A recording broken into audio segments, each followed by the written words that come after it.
vlog. It's Adele Gomez once again. Off to work na ko guys. Pero tanawa ang kabisi sa daan sa karsada. Na paingon ta pa uli. Nagsakay ko karon. Sa motorcycle. Ako sa kong bata. So nakaana ko ba? Ako gani nga gikos ko ana. Nadugay kayo pag-uli. Kaya tungod sa ka-traffic. Kumusta na pa ka? Sa mga A few moments later.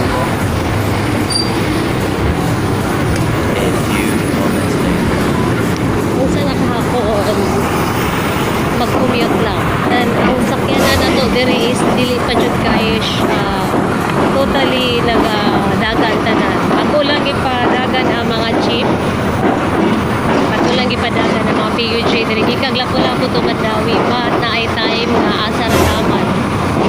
And mga ni sitwasyon. Mga ni sitwasyon sa lugar.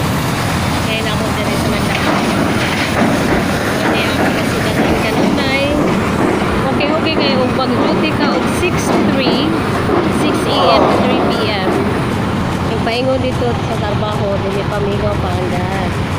Pero kung pauli na mo ni ang nakabara ang traffic, then nag-road widening pa, nag-ayos sa mga daan. So, super good ka busy. And hopefully maabot ni o mga 4 p.m. sa mga balay.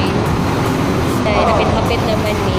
Ako lang sa nakuhanan pag-vlog karon na hunahunaan kay wala na ko ka-vlog for almost 2 days. 3 days di ay for the last vlog that I've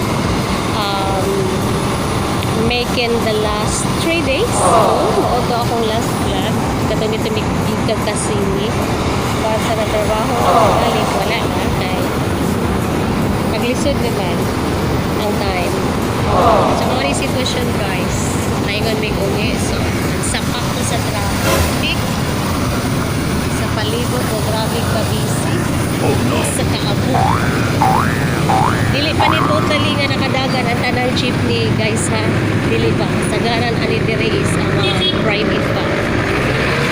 So, how much more kung managa na kita na. So, nakaana kita ka. Busy gid ang daan. And ang feeling